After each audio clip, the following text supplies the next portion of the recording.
Ladies and gentlemen, boys and girls, it's Dope Dealer Podcast. The world's most dangerous The world's most dangerous. Episode 63 is going down. 6 Trey. You know what it is, man. The easy way. Yes, sir. We going out like the Night King on Game of Thrones. That's how we doing it, man. This your man. I don't know what the fuck that means. Yeah, I know you don't know what that means, man. None of that fantasy shit. Everybody else know what it means. No fantasy shit. Shout out, this your boy Jamal Doman at Jamal Doman, JamalDoman. Tobe Hixx at TOBEHIXX. Yes, we do this for the military, the troops. Oh man, the Army, Navy, Air Force, Marines, Coast Guards, National Guards, the Bloods, and the Crips. Yeah, yes, sir. It's going down. What's up, Tobe Hixx, man? Shout out to everybody listening to last week's episode, the Avengers Endgame episode, and shout out to everybody who went out and seen it. We got a lot of good feedback on it. A lot of people kind of felt what you were saying last week about it. Yeah. They don't really fuck with that stuff, man. Yeah, man. So Grandma didn't allow that fantasy shit. I told y'all. But it made a lot of money though. It set records. I think if Grandma would have known about that, she'd have tried to get me involved in some of that shit. 1.3 billion. Yeah, man. We knew it was gonna make a lot of money. So shout out to everybody, listening to that episode. If you haven't, go back. We just basically had a couple of our comic friends on there and just talking about the buzz and about the movie and everything. So go ahead and check that out, man. Tobe Hixx, what's going on, man? Hey, first of all, before I forget, I'd like to thank everybody that came out to the wine cellar in Apple Valley last night. I had a wonderful time. Shout out to Matt Piccioni for having me. Man, what a great room. Once a month out there, the wine cellar in Apple Valley. So thanks a lot. I got to get out there with you too, man. Shout out to everybody who came out to the Hollywood Improv to see me last night. It was a dope show, man. When I tell you, Toby, the audience was just perfect, man. I mean, they gave it up to everybody and all the comics who was on the show. Clayton English was on the show. He's hilarious out of Atlanta. Who else was on the show? Esau McGraw. I haven't seen Esau perform in a while. He got this new Michael Jackson bit. I don't know if you've seen him do it. No, I ain't seen him do it. Nigga, I was crying. And I had a great set, and D-Ray, shout out to D-Ray, hosted it, and everybody came out. I met some good folks. Some folks from Philly was in there, some young ladies in there celebrating their birthday. They gave me a piece of cake after the show.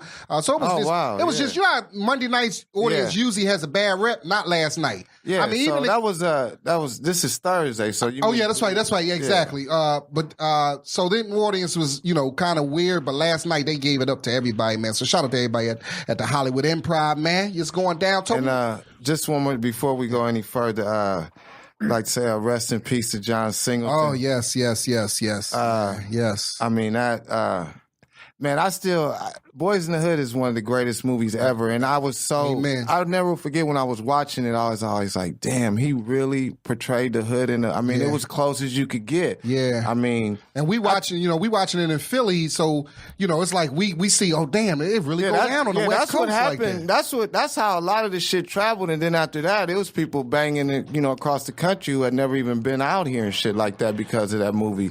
And, I tell people all the time, a lot of times people ask me about my background and the gangbanging and the drug dealing, and they try to picture me at that time. Mm-hmm.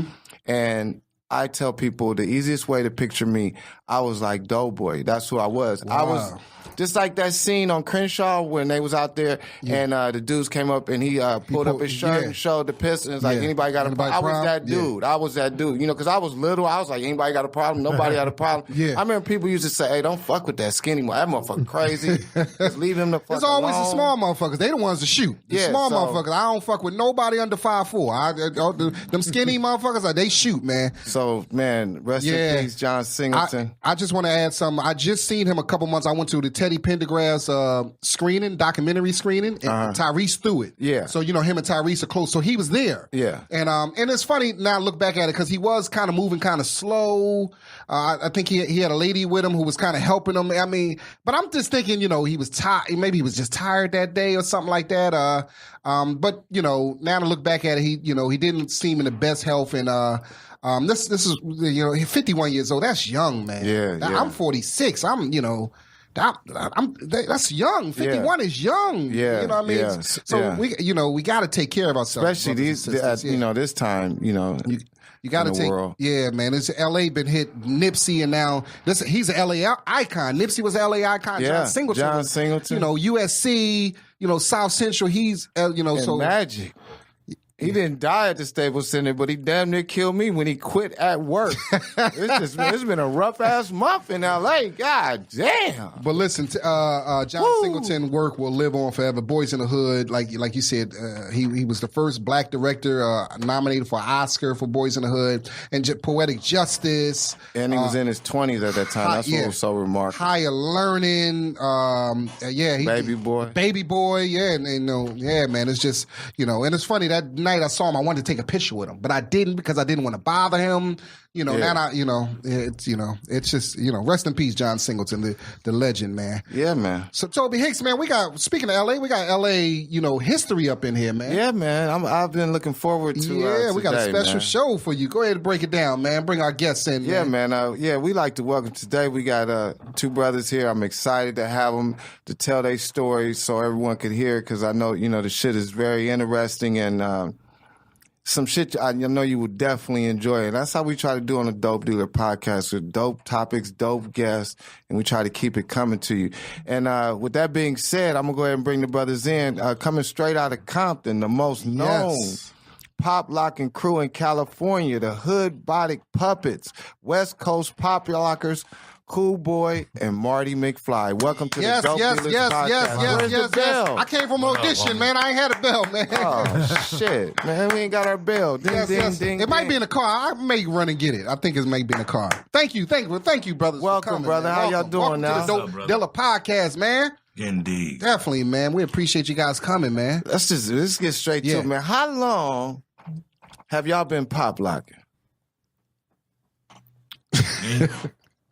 And go, you know what? Explain pop locking to some people. Because there might be some people who don't know what pop locking is. That's true. Yeah, now that I think about it, some of these youngsters might not even know. Yeah. I've been popping for 40 years. Damn. Wow. I'm a little older. What about you?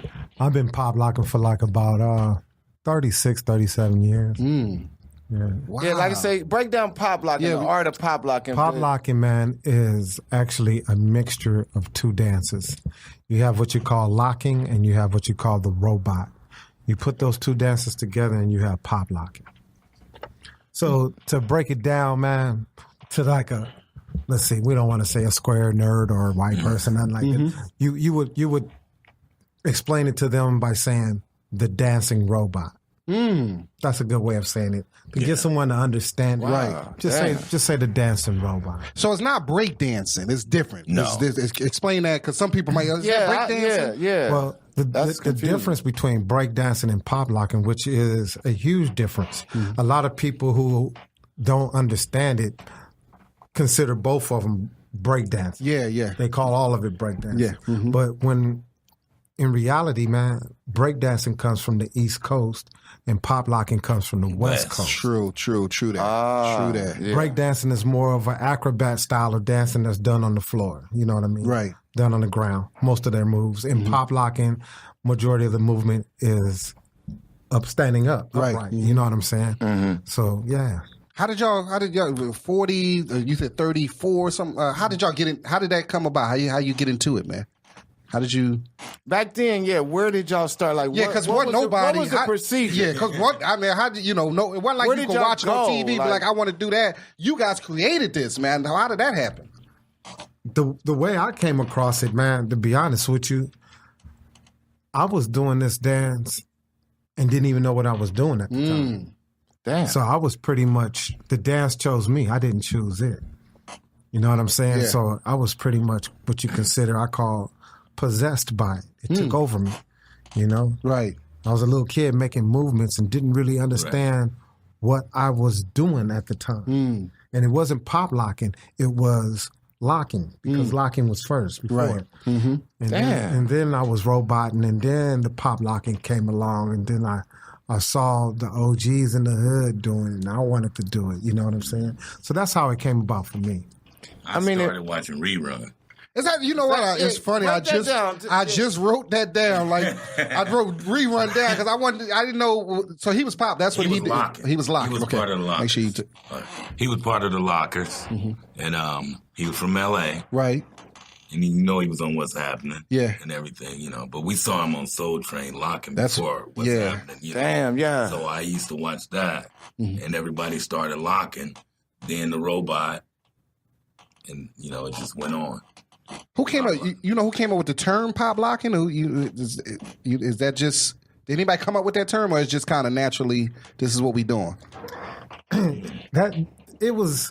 So the lockers, man, they were locking first, and then it was a transition. The transition from becoming lockers to becoming poppers. So during that transition, the lockers, of course, wanted to pop, and so they called themselves Pop Lockin. Damn. Okay. Yeah. Okay. Wow, yeah. So who actually came with the actual term?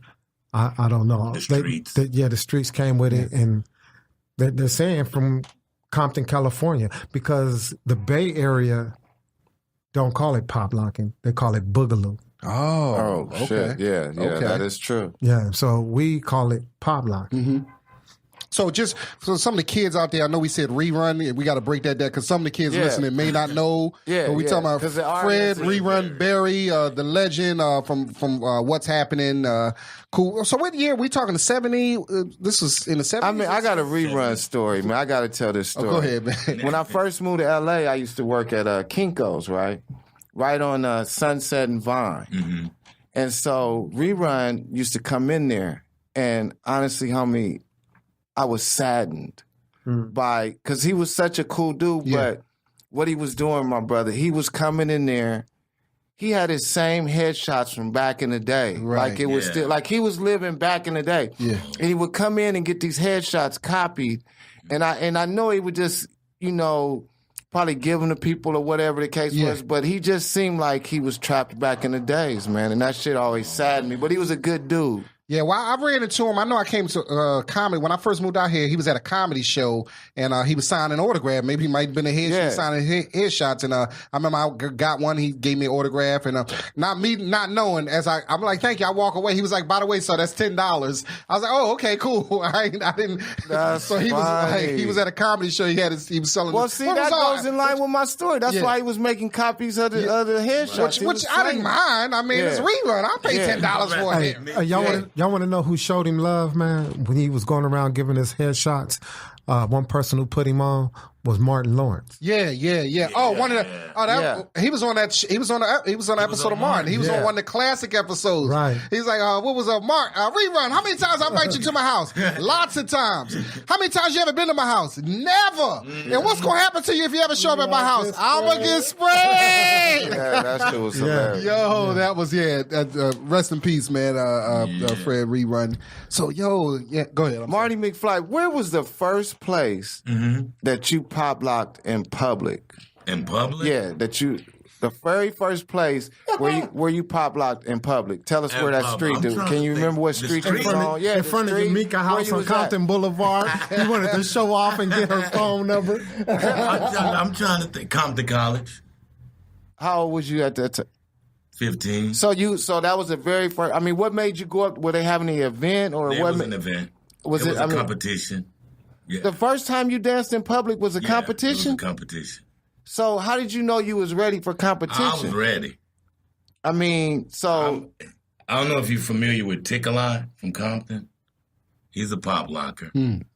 That's who I learned from. Okay. Tick-A-Lot. We went to the same school. I just watched him day after day, you know, because he used to pop lock for the band. In front of the band at the football game, okay. halftime. Wow. So I used to watch him every day. Go to school, you know, watch him. Then, you know, I got better. Went to the competition, won the big trophy. Your very first time? Very first. Wow.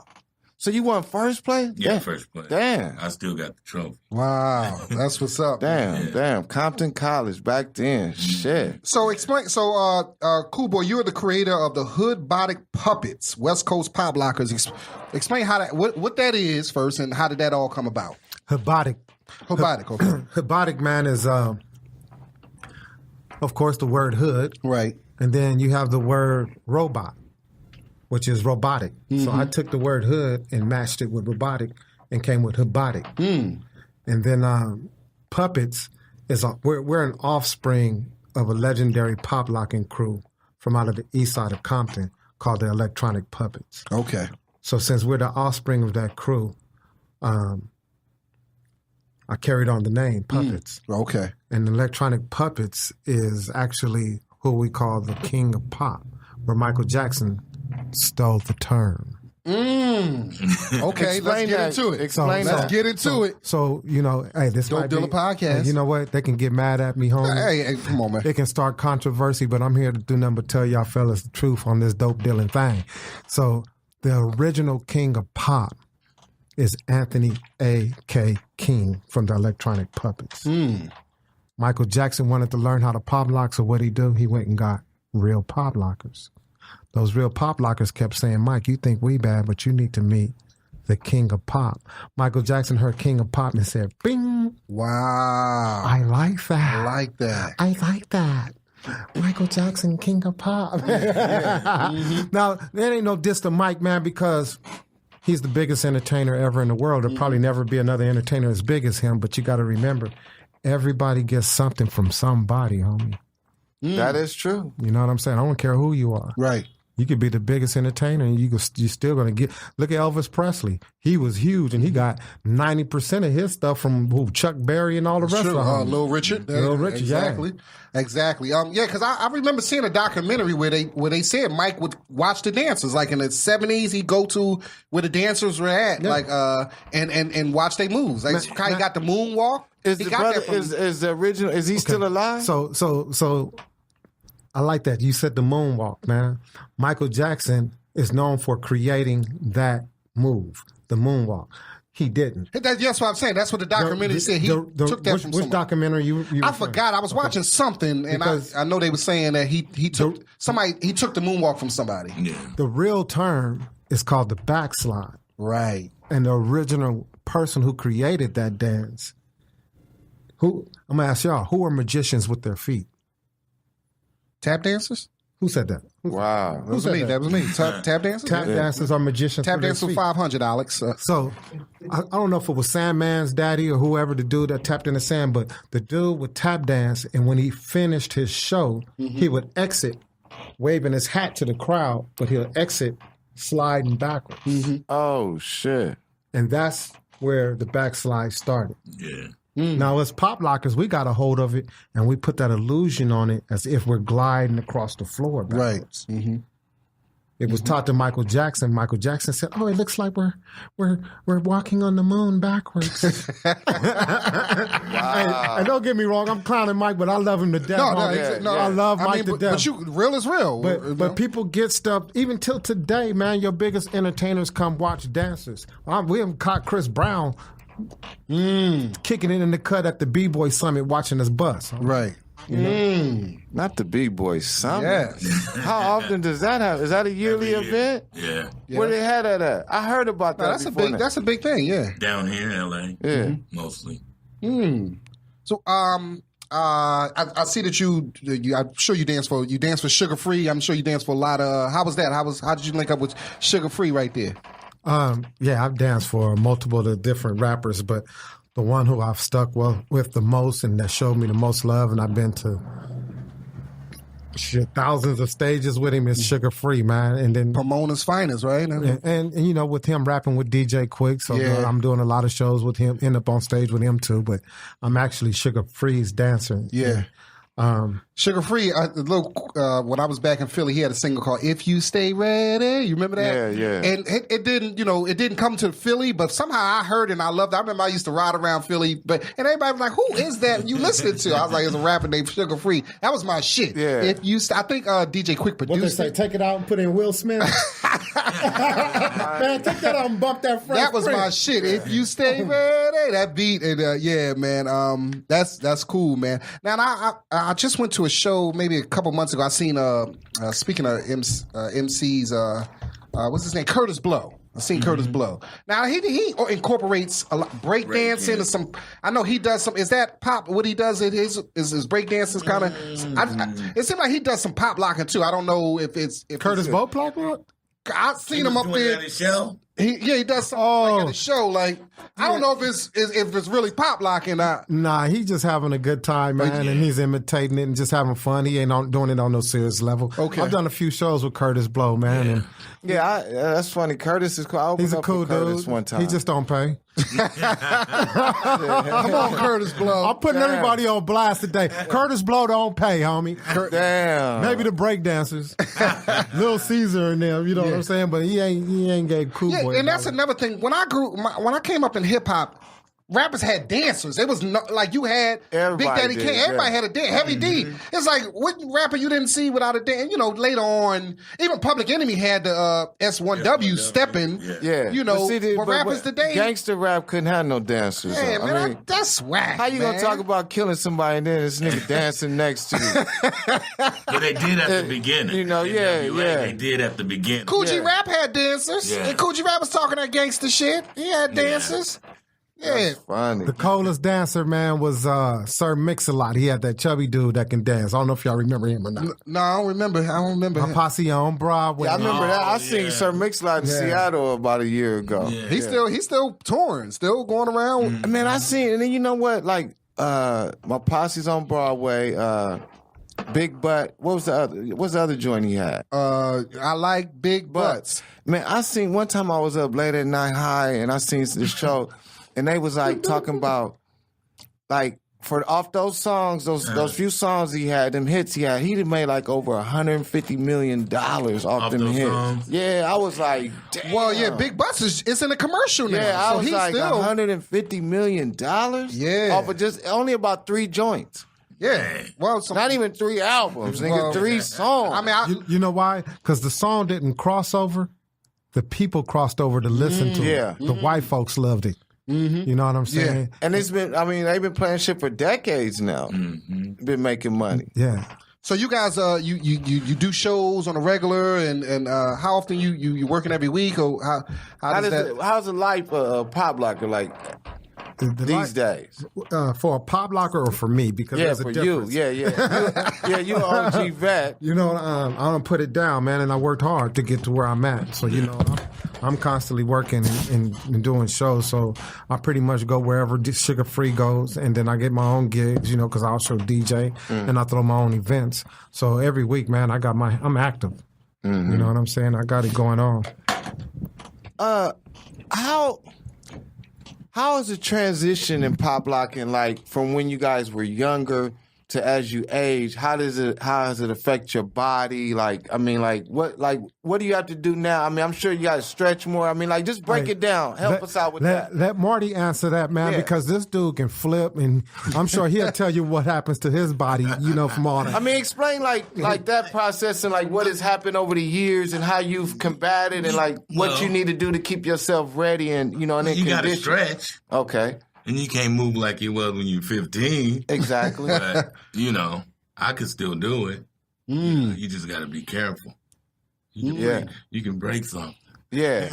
You know. How long is a typical Pop Lockin' show? Like if somebody book you guys, do you guys do like private events and stuff like that? Like how long is it? There's no typical. I give you what you asked for. Okay. Hey, we need 10 minutes. Hey, we need 20 minutes. Hey, we need 30 minutes. I'm giving you what you asked for. You know what I'm saying? Because I want the check. You know what I'm saying? There ain't no show too small or too big. Right. You know what I mean? So there's no. We can put on an hour show if you need us to. You know. I remember going to Venice Beach. What's that brother at Venice Beach? Is he what they call him, a percolator or something? No, man, that's my homeboy. His name is Mr. Animation. Mr. Animation. Is that Pop Lockin' what he doing? Yeah, and he's rest in peace now, man. Oh, okay. He passed away about 3 years ago. Okay. Yeah. Okay, so yeah, I remember going down to Venice. I always used to love him, see him down Venice Beach. He put on a great show. Yeah. Put on an incredible show, man. Koolboy, let the people know. Tell us about your box that you have and how that came about and where they can find it, and then we gonna get a brother a call and let him explain whatever. I mean, just break that down. This is a deep story, man. Yeah, break it down. Our competition right now is called the Bump Box. So the Bump Box is going around representing the boombox. They're supposed to be the best boombox ever, right? So I had my manager contact Bump Box to see if I can get a sponsorship deal. Bumpbox responded, but they didn't respond to the request of my sponsorship. Mm-hmm. But what they did say to me is, oh, you could be a representative and you can help us sell these boxes. And at the time, I was like, that's a good idea. It's a good look, you know. Yeah. Look like I'm being sponsored by this, you know, big time radio company. I said, this is cool. Mm-hmm. Mm-hmm. So for a minute, it was cool. Then I thought about it, but this ain't what I asked for. Right. They playing me. Mm-hmm. They're using me to get what they want. Mm-hmm. And so, man, long story short, I came across this young brother. And I was on his page. And I said, wait a minute. This brother has his own manufacturing company. And he's black owned. And he's making these boxes. So I hit him up. Mm-hmm. I said, hey, man, I'm Koolboy. The dude said, man, I know who you are. Mm. Okay. Said, I've been watching you for years. So I told him what happened with me and Bumpbox. And then he shared an amazing story what happened with him and Bumpbox. So for me and him to meet, man, I don't believe in coincidence, homie. Right. Mm. The universe is intelligent. Exactly. Me and this dude lined up for a reason. Mm-hmm. Long story short, we came out with the cool box that's sitting over there, man. I see, yeah. I see. We're going to have a picture. We're going to have it on our Instagram and Twitter page. Because Bumpbox, man, was sponsoring like Little Easy E and NFL football players, which that's cool. Yeah. But the true essence to the person that was running with a boombox was the pop lockers, was the break dancers, was the DJ. The DJ go in his room, we'll cut and scratch, boom, boom, boom, and we'll record our session, and then we wanted everybody to hear what we was doing, so we took that and put it in the boombox and go down the street with it. That's the true essence to what the boombox is. That's true. Or the pop lockers walking from hood to hood looking for battles. Not a football player. You know what I'm saying? Mm-hmm. So when I realized, oh, man, they ain't keeping the true essence to this, but that's what my radio is. So my Cool Box is a dedication to the true essence of hip-hop. No doubt. No doubt. Yeah, that's it. Wow. Yeah. Yes. Yes, sir. Yeah. That's what's up. That's what's up, man. That's so in conclusion to that story, man, contact, let's call up my boy, A Beats Audio, Anthony, and he'll share his side of the story on how he met me and where his story picks up from there. Okay. Here we go right here. We called him now.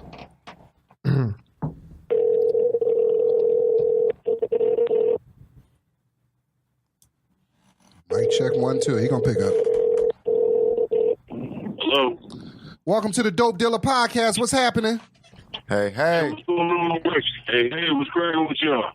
Hey, man, we just in here. Tobe Hixx, the Pop Lockers in here, man. Koolboy, Marty, McFlie, we here. I'm Jamal Doman. Oh. Koolboy want to holler at you, homie. First thing, introduce yourself. This is A Beats Audio. This is A Beats Audio, Anthony Beats. Koolboy's homeboy. You know what I'm saying? That's my homeboy, Pop Locker, Marty McFlie. I see you there, man. No doubt, man. We here, man. Hey, Big Ant. Yes, sir. Say, man, I was just telling them the story on my experience with Bumpbox and then how I came across you. I shared the whole story with them, but so I want you to pick it up and tell them from when I reached to you and contacted you. I mean, you basically said that you reached out and they didn't reach back, and you know what I'm saying? You was checking me out and you gave me a holler and we made it magic. I showed you the other day the little sketches I did when we was talking, and you gave me you know what I'm saying, exactly what you wanted on there, and we put it down, man. And the box is dope. Sitting in it's with me right now in the trunk. We riding on the highway. Cool box go everywhere with me. Hey, so man, tell them how they can reach you and so they can order one of these cool boxes. How we can find them. Just give us a little more in depth about the cool box. Let people know who have no idea what it is, what your product is, because we got a lot of youngsters who don't even understand. You know, who might not even understand. Okay, what a cool box represents? It represents pop lockers, dancers. You know what I'm saying? Street dancers or anybody who wants a good quality sounding box, bottom line.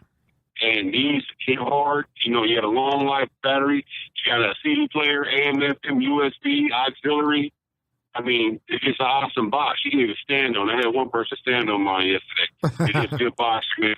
And quality is just going to, it speaks for for itself, but it makes people dance everywhere. So a lot of boxers out there, they claim they go 12 hours, but they don't. You know what I'm saying? But I tested mine, and I know you can get at least 6 to 8 hours pounding hard, you know what I'm saying, before you recharge it. But if you just play it at elevator music level, you can play for 12 hours, sometimes 24 hours. Wow. But, you know, we're working on more batteries right now. But for the youngsters out there, they learning about it because a lot of people are getting them, you know. So if you want to reach me, right now we're working on the website, but you can reach me at Anthony Beats on Facebook or Anthony Beats on Instagram, or you can even call me direct, 530-216-9408. That's 530-216-9408. Or you can hit up my boy Koolboy. He got them too. Or we can get them to you anywhere. Hey, Big Ant, real quick, let me do this with you, man. Because, you know, what's dope about this is I'm not just one of them dudes that's out there just talking. My manufacturing company has my back as well. And let me prove it right now. Are we down and are we willing to go up against any boombox company there is and have a bump off? That's like having a dance off. I love to do that. Yeah. Right. See? That ain't no problem. I've been doing that all my life. There You know what I'm saying? So I've been building these boxes since 1979. I had a police ticket from it. It was so loud. I done got excessive noise tickets. So, man. you know what I'm saying? You know, so, and that's the thing. I mean, I can build them louder than that. You know what I'm saying? But I'm trying to build them to where you can carry them, you can go somewhere without breaking your back like other companies, man, because them boxes is kind of heavy. And I wanted these where you can walk on the beach and not sink in the sand. You know, and throw a party on the beach. So what we're going to do, we got some batteries coming in, you know, say A-Beats Audio. So for everybody who's already bought a cool box, we're going to be giving them a free battery. That way, if they're out and about and they ain't running a charger, they can just plug in the other battery and keep the party going. It is. There it is. Wow, Hey, that sounds good, man. Who wants some? Get some. A-Beats Audio, #1 manufacturing company of the cool box, hardest boom box in America, homie. What? That's what's up, man. Wow. Definitely. Keep doing the good work, man. Yeah, Keep man. doing What a story, man. And way to push your own shit, way to get it done, man. And not wait on someone. And where can they contact you or Koolboy? Like if they want to get one of these boxes, how can they do that? Like I One said, more you can time. call me. Yeah, he just did that, Oh, Jamal. did? Okay. Yeah, you I was on fuck was you Koolboy doing? Instagram page checking out some of the. He Actually, I was telling the checking- truth. I seen He it. don't, I he telling don't the truth. even smoke weed. I was, I'm the one who get high and I this was- motherfucker. I was checking out some of the fucking cool shit up. boxes, man. I was checking out the pictures of the cool boxes, man. Yeah, so I was on his page. That's what's up. One more time. Let us know. Yeah, you can reach me at 530-216-9408. That's 530-216-9408, or at Facebook at Anthony Beats, or on Instagram at Anthony Beats. Or you can hit my boy Koolboy. Like I said, he got him too. That's what's up. Right on, man. Anthony, man. Thanks for coming on the Yeah, Dope definitely. Dealers podcast. We truly I appreciate you, that. Tobe. All right, I man. appreciate you, Tobe. Appreciate All right, Pop Lockin. appreciate you, man. Take care, brother. All right, Marty, I see you. All right, Anthony. Marty McFlie in the Pop Lock house, Love. man. Marty McFlie. Hey, do the young cats know, Marty, where you get that name? Where you got that name from? You had to tell them? This girl in the store said it. She was young. Yeah. She said, "Is that from the movie? I like those movies, 80 movies." Yeah, but yeah, they don't know. So it's cool, boy. I see you got gear too. I see you got you got some gear. Oh, yeah, man. I got Right. some things going on, I homie. see. I got some things going on. You doing comedy shows now? You helping out with comedy shows? I see you got some with Red Grant going on. I see you okay? I see you. All right, you gotta bring the dope dealers for that comedy show. You gotta bring us down there, man. Yes, sir. Yes, sir. That's what's up, man. That's what's up, man. When y'all when is y'all next show? Our next show, I got to check the schedule, man, because we've been so busy. Last weekend was the first weekend I've had off in months. So, How many people in the crew? I mean, That's what I was going to, yeah. difficult story. Because, everybody don't stick with it, man. So we don't have crew members in and out, in and out. So I can't really give you an exact number. But my ride or die is this cat right here on the side of me. That's what's up. Now, how long y'all been working together, and how did y'all meet? Why don't y'all tell us? MySpace. Wow. Damn. Yeah. Y'all met on MySpace? Yeah. So you wasn't aware of them, y'all? So you didn't? No, we knew. Y'all knew of each. Oh, y'all just hadn't met. Picnics, Popper's Picnic, or B-Boy Summit. You know. Marty's a heathen, man. I caught him up under my lowrider like at 2 a.m. Had my shotgun out on him. Said, "What you doing, homie?" And he said, "Oh man, I lost a chuck up under here. I was dancing and my chuck flew off my foot and rolled up under your car, dog." I said, "Oh," and I believed it. Right. And so then we was homies from there. Yo. Yeah. Hey, wait. Let me ask you. In L.A., or back in the days, y'all, like name somewhere that people who grew up in L.A. or whatever, like where was the best place? I mean, where did people go? Where was the hottest spot for popping back in the days that y'all recall? I know they, some, last a little bit of time and then they move on. But like, what was the best place that that OGs will really remember? There's too many places, man. There's a lot. Skateland, World on Wheels, Dudos, Venice Beach, Radiotron. Radiotron was like one of the number ones, man. Eve After Dark. Okay, so basically any spot that was cracking at that time ended up being a spot to pop lock. Pop locks, yeah. Isn't any good documentaries about this culture? That maybe I want to know if somebody listens to this. I want to know more about this. Like, how could they, or not even? It doesn't necessarily have to be a documentary. How could they enlighten themselves? Yeah, if they want to, I'm gonna let Marty speak on that, and then I'm gonna say something I gotta say. No, keep it real. They got documentaries. They got the Breakin and Entering. Okay. With Boogaloo Shrimp. Okay. And Pop and Talk. All the ones that were from the movie. It was a documentary done. And it was a lot of them. A lot of people that died that's in there. Okay. That you would know and that they could learn from. But, that's all I'm going to say about that. Okay. But yeah, they out there. They're on YouTube too. Okay. It sounds like the documentaries that are out there, you don't really, they're not a real perception of what was going on, or? Is that a question for him? No. It's going to be for you too. Yeah. But he can answer now. No, let him answer, bro. At that time, we're talking 84. Okay. 83, 84, it started getting commercialized. After that, 85, 86, everybody stopped. But before that, like I say, the best times was 79 to 81, maybe 82. Then breakdancing came, they started mixing it together. Then the movie came out. And, Man, you know your shit, man. You very informative, homie. But the movie came out, and it was, how they changed movie. It wasn't Beach Street. Yeah. It wasn't rough. So at the time when the movie came out, didn't they? You didn't hear about the casting. You had no hookup on that. On the movie, I knew about it.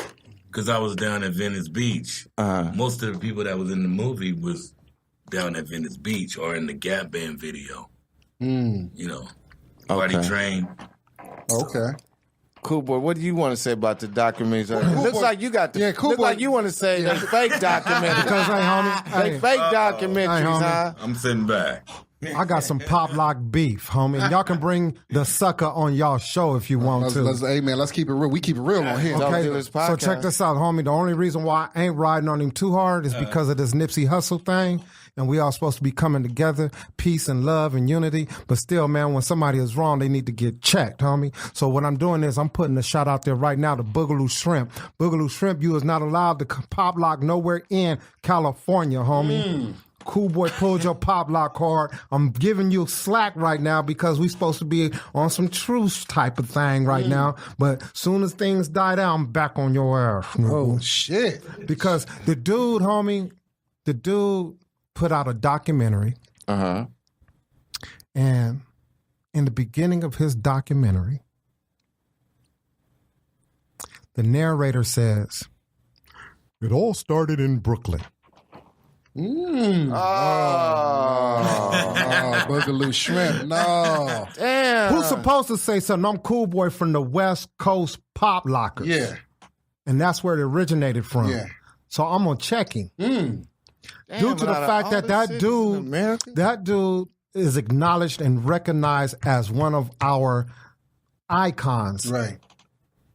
You know what I'm saying? Mm-hmm. You know, that's like Jesse Jackson and Reverend Al running together, and one of them joined the KKK. Right. You know what I'm saying? Like, what's wrong with you, homie? You know what I'm saying? Real talk. This is worse than that. You know, Benedict Arnold, homie. Yeah, that's wow. Yeah, he said it started in Brooklyn. He started in Is that Brooklyn. where he from? He's from Brooklyn? Nah, he's from Carson, California, Wilmington. What the hell? And he allowed that to be said on his documentary.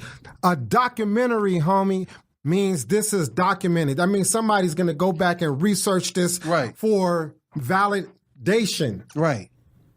So now, until he can go back and fix that error, he cannot dance. I don't care what nobody say, whoever got a problem with it. You heard it right here on Dope Dealers podcast. Mm-hmm. Koolboy pulled his pop lock car. Mm-hmm. I did. Anybody got something to say about it, come talk to me. Because the dude out of line. What? Pop lock beef. Whoa. Damn. No. Whoa, well, hey, man. Bring him on your show. Nah. And hear his little sissy side of the story. Wow. So other than his documentary, any other ones or that you think kind of... or none of them really you think touch the essence? You know, I've put out I got 7 DVDs in circulation. Okay. And they're not really documentaries. They were more of what I got going on during the current time. Mm. You know, I got one called Pop Lockin on Minds. And that one showed me the first rapper to take me to every state in the country was a rapper named Afro Man. So it shows me going from state to state with Afro Man. I remember him, yeah. Then I got one called Straight Up Pop Lockin, wherein I cut on with Sugar Free. Then you see me going everywhere with Sugar Free. Mm-hmm. Then I got one after that called Pop Lockin with Koolboy, where it shows me mentoring the youth and the kids and showing them how they can take this dance and do something successful with it. Mm-hmm. Then I got one called Non-Sabbatical, because I never stopped working with this Pop Lock game. Right. Mm. And then my last one after that was called The Pinnacle. Because I felt like at the time, man, this is the top notch of what you can do with this dance. Right. Because I continue to make history with this dance. I'm the first dancer to ever win an award at the West Coast Hip Hop Awards. I'm about to receive an award with Soul Central magazine in Las Vegas. Mm-hmm. I'm probably the first pop locker on y'all show. You are right about that. First pop locker on here. So me and my dog Marty McFlie, we breaking barriers, homie. Yes, absolutely. Hey, I got a question for both of y'all. Mm-hmm. Answer separately. How do your family members perceive you? Like, to perceive the pop locking and just, I mean, like, do they, is there, we black, so like, I know shit that's said in the black house. So was there ever a time where family members said like, hey man, what the fuck is y'all doing with this dancing shit? You niggas in lost y'all motherfucking mind. That dancing don't make no money. I mean, like, how difficult has it been to work through that with your family and close friends and people that care about you and before they finally say, you know what? We just gotta let them go because this is what they're gonna do, and they doing the right thing. But I know I know it was some tension over that in relationship. How does that work with women and all that, everything? Me, my brother used to pop lock. Okay. My mom, yeah. So it running the family. 79. So wow. She was. Oh shit! She wasn't old. Yeah, she was getting down. Okay. They all know what I did. You know, they know I danced and pop lock, whatever. I was in all kind of competitions. But, you know, everybody understand. They already know. He flipping and... I mean, because like my grandfather used to say, he used to say my stand-up comedy was foolishness. You know, he'd see me on TV like, hey, with that foolishness. Right, so I mean, like... Yeah. Yeah. But see, since Miles was pop locking, you didn't have that problem, huh? No. But like, what about like meeting a woman, like a relationship, like as you became an adult, as you got older, like what do women say? I mean, like, I know if they see you at the show, then they might enjoy it and come at you that way. But I mean, like, man, they be throwing their panties on stage. Yeah, sexy. I mean, like the real relationship. Women love guys like, on stage. Has women ever been like, man, why don't you quit dancing and get a job? Like women have done that with the comedy as comedians. You know, people say shit and nah. I never. So you've been pretty fortunate. Nobody told you like. No. Nobody tripped on you like, motherfucker. Yeah, Marty looked like he smacked the shit out of somebody. They come to him. They come to him sideways. Marty looked like he'll smack the shit out of somebody. What about you, Koolboy? This nigga bench pressing 300 and some pounds off for real. For real. Don't let him fool you. What about you, Koolboy? Like, what have you been through in your career dancing? Like things you had to overcome and how your family has acted. Or has everybody always been down with it? Or I mean, just explain the process. No, I'm a rare one, homie. I think differently. Nobody even thought to think of a dancer even having a career. You know what I'm saying? Not even myself. I paved the way. I built my own lane for Pop Lockin. There was no guideline for dancers. For rappers, you go to the studio, you put your music out, you find a record deal, you get a signing bonus and all this kind of stuff. There's nothing like that for dancers. Right. So I built my own way, man. And, you know, it all started back when I was a kid, man. My mother was an aerobic instructor downtown Compton at a spot called Exum's. And I was sitting there, man. And my mother, she had a regular job. She'd get off work and she'd be going out to her car, getting ready to go teach her class. And here come my little badass running because I wanted to go see the grown women and their little leotards and stuff. Yeah. So I jump in the backseat like, I'm going too, Mom, you know. And so she's like, come on, boy, you're making me late. So we'll get there. But one day, these 5 dudes walked in. They had jerry curls, braids, afros. They had what you call Batman jackets. And everybody had a Batman jacket, and it said "Little such and such" on the back. Little blah blah blah. I don't know if y'all remember that back in that time. But these 5 dudes walked in, and my mother, boom, took off walking right towards them. And I said, "Oh Mom, don't." I'm a little kid. I'm like, "Don't do that. I'm not big enough yet, you know, to help you." So she walked towards them, and I was scared, man. Like, oh, my mom's finna get it, and all I saw was her doing this to him. I'm like, what is my mama saying to them? Right? So the dudes were very respectful. They was like, yes, ma'am. No problem, man. Yes, ma'am. And very polite. And she walked away. And I said, what was that about? Them dudes lined up in formation, turned the music on. What they wanted to do was use the location to practice and rehearse a routine because they had a show coming up. Who I was watching that I didn't know was a legendary Pop Lockin crew that we ended up being named after was Anthony King, the king of pop and electronic puppets. Wow. When them dudes lined up to use the mirrors, and because that's, you know, what Aerobic Center was made for, they wanted to practice their routine. And here I am, a little kid watching this. And when I saw that music come on, boom, bam, boom, bam, boom, they all stepped out of line and hit at the same time, boom, boom, boom, boom, boom. I said, oh, God. Damn, my back hurt watching you do that shit. Damn, my life changed that. How old was you at this age? I had to be about 8 or 9 years old, man. Yeah, and my life changed when I saw that, man. And from there, I kept practicing. I kept doing it, and then I grew older, and then I started seeing other pop lockers, like he said, tick a lot. And then I kept running with my homies. I was the one known for dancing in the middle of the street while we all going to Tam Burgers in Compton on Rosecrans and Central. I'll be the one pop locking, crossing the street, and they gang banging and shit. You know what I'm saying? Hey, that's funny you said that was my next. That's where I was about to go. Yeah, like when y'all was dancing, like. How did the gangsters at that time? How did they accept? I mean, like, what was your relationship? Gangsters started. They were the ones. That's who came in. That's who I was watching. The gangsters. See, when people say street dance, this is an original street dance. Yeah. It wasn't made in the studio. They came to the studio to see how they look. Like, oh, this is what we look like together. Look, you got. We didn't rehearse in studios.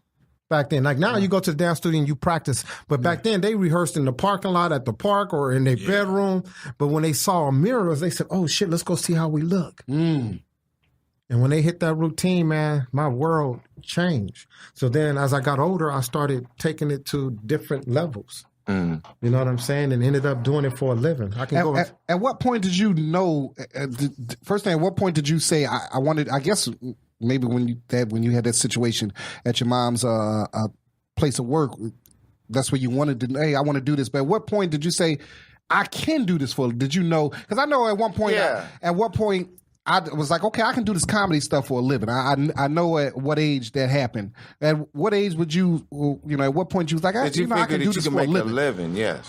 I'm like I said, man, I'm a rare dude. Once I put my mind to something, I have belief in myself. Mm-hmm. I don't need any one to tell me you can do this.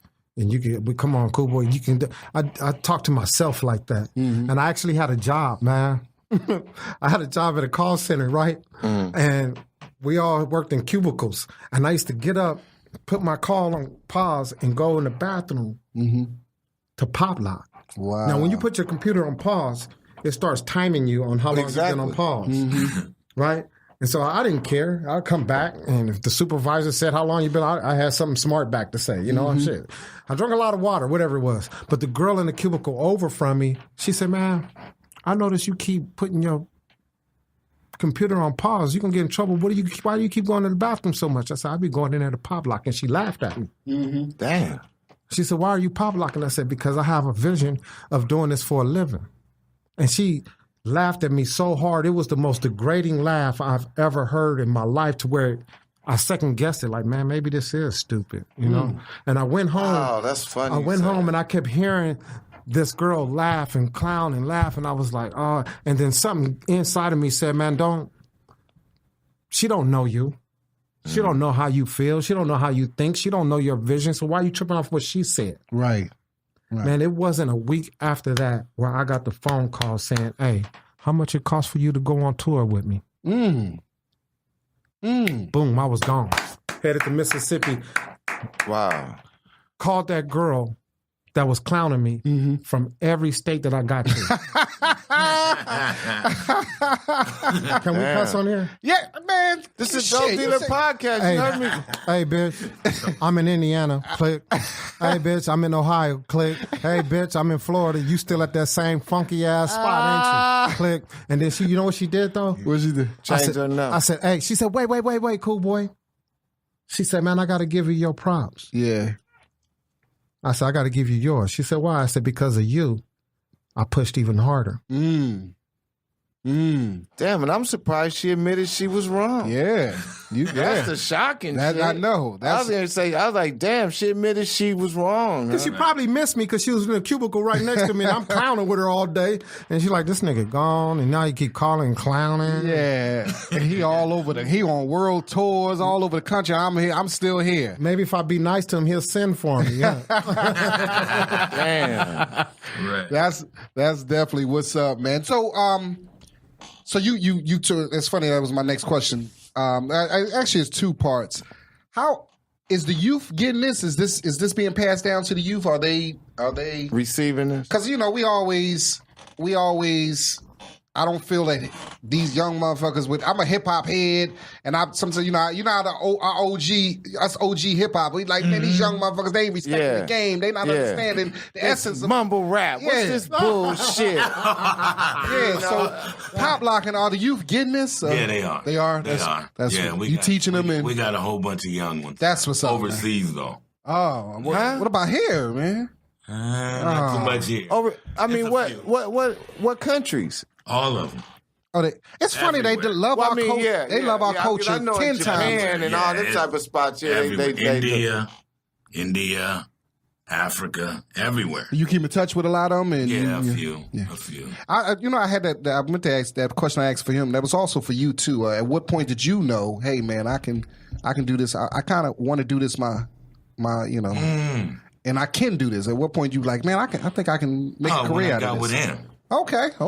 Have y'all just for both of you? Have you ever had an injury where you said to yourself, "Damn, maybe I should quit"? Have you ever been injured that bad? No. Because that's what separates us from regulars. If you can quit off of an injury, then this ain't for you. Yeah. That's like quitting comedy off a bomb. Like if you bomb and I'm exactly. It wasn't for you. It ain't for you then. Yeah. Because we all gonna bomb. So that's what divides the weak from the strong. Yeah. Right there. That's what separates it. Is a certain training regimen y'all have to just to stay on top of your body? Like, is certain limbs you got to keep strong, or it's just in you. It's just in you. If you pop lock, you pop lock. And how do you come up with new dances? How does that work? Or is there? I mean, like, what's the process? Like bullshitting. Playing around. I could do a move like right now, like I'm gonna smack Marty or something. And next thing you know, I'm, certain things just come out of bullshit, playing around, man. So y'all all like kind of the choreograph. Y'all just put your heads together, and this is kind of come up with the routine. Sure, yeah. But the most bomb moves are the spontaneous ones. Playing around, doing goofy shit. You'd be like, oh, that's low key, actually dope. You know what I'm saying? That's kind of like stand up comedy, like improvising on stage, and you just ripping with the audience, and you come up with something. Sitting around talking shit at the barbershop. That's almost the same type of thing. Yeah. Damn, man, this is woo. Yeah, this was history right here, man. This is history. Damn, what's the other had something? This is definitely kicked in. This definitely. Where can they find y'all at? Let everybody know where can they find y'all at, man. What y'all got going on and stuff like that. Hey, when is the annual B-Boy Summer? Do you recall what month that's in? Is it summertime? Summer. Yeah, it's in the summer. I actually don't really go to that. Yeah, but that was back in we the day. used to. Yeah. 2008. We used to go. I like the little. I like that little. That's Chucks, is My it? dancing shoes. That's man. like Chucks. I mean, that's what I'd wear. I see. That's what I mean, so that's. Put them up in the, Hey, we talking about a Koolboy got a fly chain. So the Chucks, that's what you dance. You've been rocking those since back in the day, the whole time. Yeah. They the best shoes Cortez. for that shit. For me, you, Cortez. Nike. I think Cortez feel better too. They do. You know what I think it is? I think that we're getting older. The Cortez feels better on our feet. Yeah, they're a little more comfortable. You know, you get older, you be like, right there. You be like, That's they don't flat look on the half ground. as bad. Yeah. They good on my feet. My corns don't hurt. Converse You know. kill you. What about y'all got kids? Yeah. What about I got you? a kid. Yeah. What about? Not a kid. She's Well, I mean, what about so you have one daughter? Like, did you pass in do your kids dance? Any nephews? Anybody else in the family? Younger generations? My son, man, little Koolboy, he's been watching us Pop Lock since he was born. So about the time he turned 12, he almost had it mastered, man. He was tutting, ticking, animating, and just like with any other business, there's always politics involved. And he started learning the politics of pop locking at an early age, where you go to these certain functions and they were biased, and, they picked who they wanted to pick, or it was fixed already. Yeah. He was wondering why he was smoking and dusting grown men, but they weren't giving him the battle. So it kind of ran him away from the whole game. He was like, Dad, this shit is useless. I'm not gonna win Yeah. So, because that was the fun part about it for him, is getting into competitions where I was past that. I'm into judging and shooting commercials and doing music videos and other stuff, So, but he was dope at it, man. But he left the game because of that. Yeah, but it's politics in every game, man. It's a shame. It should just be about talent, but it's even the comedy game. We got that. We can tell you it's politics, man. We fighting it every day, man. When the last time y'all went somewhere, each of y'all individually, like just been somewhere and somebody seen you and recognized you and said, because a lot of times we'll go somewhere and people be like, hey man, I know you're the comedian, tell us a joke. Like, when's the last time someone asked you to dance and you danced for them? That's all the when time. they got paid. Well, I'm talking about just some regular shit, like where you just get down. Because I know sometimes somebody might ask you, and you might not feel comfortable. Might not want to. But then, the last time you felt comfortable, like you looked that person in the face, and said, you know what, that person look cool. I'm gonna do this shit for him. That's what I'm saying. It's a mood swing. I get that all the time. Most of the time they're playing and acting stupid and being funny. Yeah. I'm not going to bust or retaliate to that. you know? I'm just going to laugh it off and appreciate their acknowledgement, that they recognize me. But sometimes people don't have to ask, man. So the pop lock in me, I just bust. Now, there's no, for some reason, do y'all battle each other? Like, is the crews battle each other? I don't, maybe is that still going on? I don't know. Do y'all? No. No. Well, did they ever do that? Or? So now it's just more of a showcase when people dance. They just showcasing their skills. And more solo. Okay. Solo, competitions. Okay. But No group. So ain't no beast, ain't no crew beast going down. You got some crew beasts. You know, you got these pop lockers that's still getting down, man. Yeah. It ain't like it was in the 80s, but they out there still. Yeah. They still going at it, you know. I'm always pulling somebody's card and trying to get it cracking to see if somebody want to fade. Is there a good amount of brothers that you guys remember from back in the days that are still doing it? Or not so many of y'all? No, well, when you say still doing it... I mean, like, still pretty active. Like they can get down, but they're not doing it to the extent of how I'm doing it. Okay. You know, I'm actually doing it for a living. They might be doing it for fun and keeping up their craft and their art. Mm-hmm. But, you know, they're not hitting video shoots and going to shows and stuff like that. Mm-hmm. Yeah. Cool, man. Cool. Man, this has been very... I mean, I knew about Pop Lockin, but I didn't know. I have a much better... perspective of it. I'll say that, man. And you guys, man, keep fighting the good fight, man. Keep doing your thing. We love. I got one more. I just thought this. I didn't mean to interrupt. I mean, is there a lot of female poppers? Yeah. Okay, because that's why I just thought. So women are getting into it now. Man, they dope. My little sister, shout out to Brittany B. She hard on me. Yeah. Man, let me tell y'all about this dance, homie. This dance, homie, is. Nipsey Hussle just passed away, and and it was a sad thing, but it had a positive effect on Southern California. Mm-hmm. So it caused people to unite, truce, have more love and respect for one another, appreciate what this man did.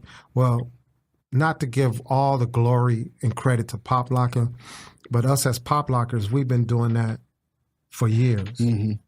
I got a homeboy named John Pierre from out of Long Beach. You know, he is a Crip.